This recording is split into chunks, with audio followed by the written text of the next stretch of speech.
What's up, you guys? Welcome to my channel, Nursing with Key, where I make a whole bunch of nursing related videos sharing tips and tricks that I've learned along my journey to help you guys have the smoothest nursing journey. Now, in today's video, I kind of just wanted to talk to you guys about why I decided to leave the long-term care private facility that I was working at for a public government-owned facility. And yeah, let's get into the video. By the way, if you guys have not checked out my why I left home care for long-term care, definitely go check that out. But for now, we're talking about long-term care to hospital setting or private facilities to government-owned or public facilities.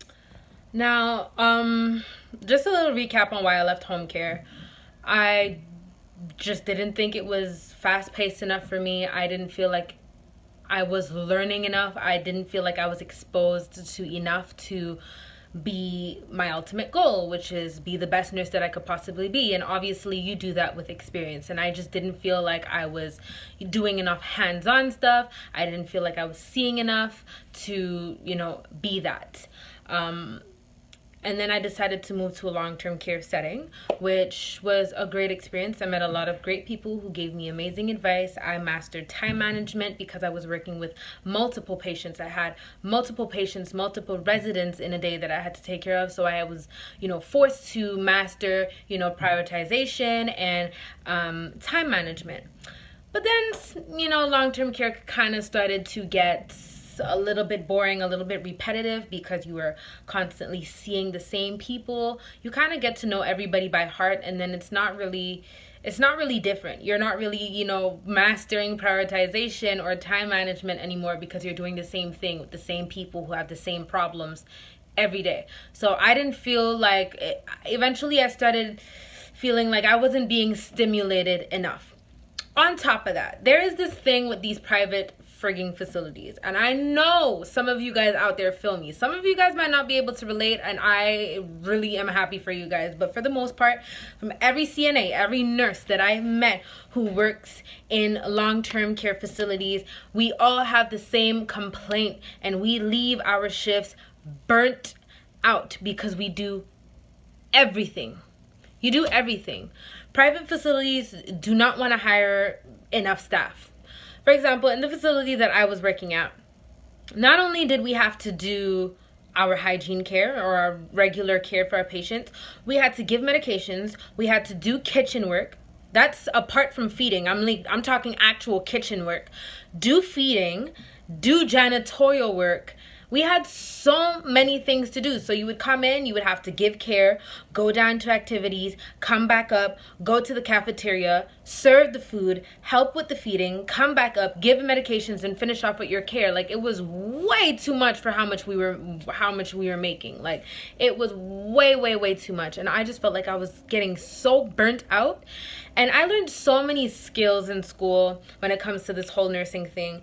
And I know that I'm not working as a nurse yet, but when I got into the long-term care facility, I met nurses on the day of my interview, and I was super excited because I felt like I was going to get the opportunity to work with nurses and learn from them so that I could take the things that they have taught me or that I've learned from them and apply it later on in life once I graduate from nursing school. So that was the plan, to master the basics, because if you master the basics, once you graduate, you can focus on the other things, or to learn from other nurses, or, just, meet other nurses and like hear their stories and stuff like that, so that, like I said, you could apply what you learned from them later on once I graduate.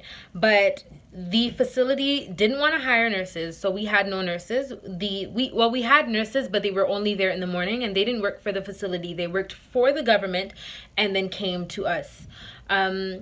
We had like one janitor for the whole entire building, which didn't really make any sense because she can't do everybody's room. Like, she can't do everybody's room by herself, or he can't do everybody's room by himself. So we had to do janitorial work. They didn't want to hire enough kitchen staff. We probably had 3 people in the kitchen cooking for the entire facility, and we don't have like pre-prepped meals. Like, in our facility, they actually had meals. Like, you had options. Like, if you didn't want the meal of the day, like usually, let's say for breakfast, you would have toast and beans and scrambled eggs or hard-boiled eggs with bacon or sausage. You could have your tea, but if you didn't want that, you had the option to have something else. You can have a crepe, you could have pancakes, it was literally like a restaurant. So we also had to do that.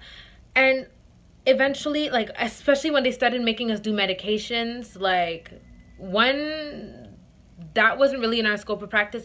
And because I'm not a nurse yet, we're CNAs, so it's not really in our scope of practice yet to administer the medication. But I don't know, there's this law that came out that kind of allowed them to do it at their risk, or I don't know what the hell it was. But we were doing so much. And at first, you know, I was happy because, especially when I started giving medication, because I was like, oh, okay, well, now I'm, you know, kind of getting the opportunity to, you know, give medications. I was giving insulin, I was taking CBGMs. But eventually, when I started seeing that the work kept going, like, kept increasing and increasing and increasing, and the salary wasn't increasing with the work. The work was increasing, the salary was still. I didn't like that at all. And then they made this floating system where they basically, there are 2 sides to each floor, and usually you would have 3 nursing assistants on each side, and the care would be divided between those 3 nursing assistants. They removed 1 nursing assistant from one side and took the 3rd nursing assistant from the other side and had them float on both sides. And that's janitorial work for both sides, kitchen for both sides, activities for both sides, medication for both sides, and hygiene for both sides. I wasn't having it. They overwork you, they take advantage of you, oh my God, the person who was responsible for the schedules had absolutely no respect for our schedules. They knew they were hiring a bunch of students that were doing different things. He would ask us for our availabilities, we would give him our availabilities, let him know that we had school on certain days. He would want us to skip school to come in.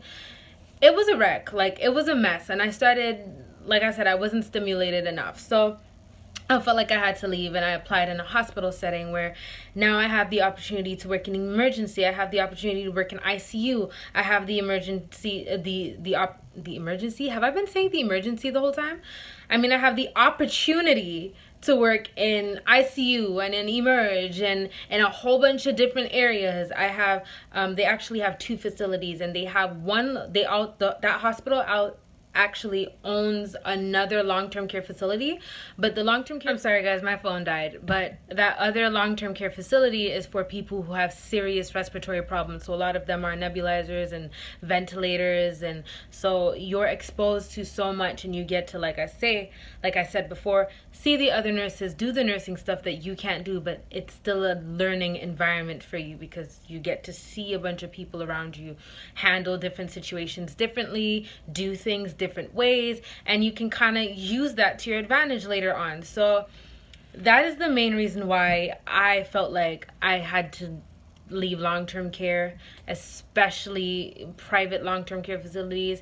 You are overworked, they take advantage of you, and they are underpaid. Like, they are underpaid. There are a lot of people that I worked with, a lot of people who have been there there was a lady who was 63 years old, and this lady is making $16 an hour.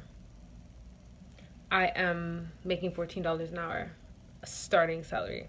That's how much I was making, and she was making $16 an hour after, like, what, 13, 14, 15 years of working as a CNA. I met people who trained me who were working there for 8 years, and they were making $16 an hour. So the echelons aren't really there. Like, your salary doesn't go up much, maybe a couple cents. You do so much for nothing. So I kind of just wanted to share that experience with you guys and kind of let you guys know how long-term care was for me. Obviously, everybody's experience is going to be different, but this is my personal reason, the reason why I decided to quit. So I don't want nobody coming for me in the comments down below saying that, no, it's not like that. That is how it was for me and for all the people that I have worked with in that facility. That is what everybody's problem is. What all the people that I know who work in private facilities, especially long-term care, that is the problem that they have with it. So I just wanted to share that with you guys. I really hope you like it, and if you have not already seen it, definitely go check out my video where I talk about my salary as a CNA in a long-term care facility and in a long-term private facility, and what I make now in a hospital setting, a public government-owned facility. The difference is huge. Go check that out, and I hope to see you in my next video. Peace.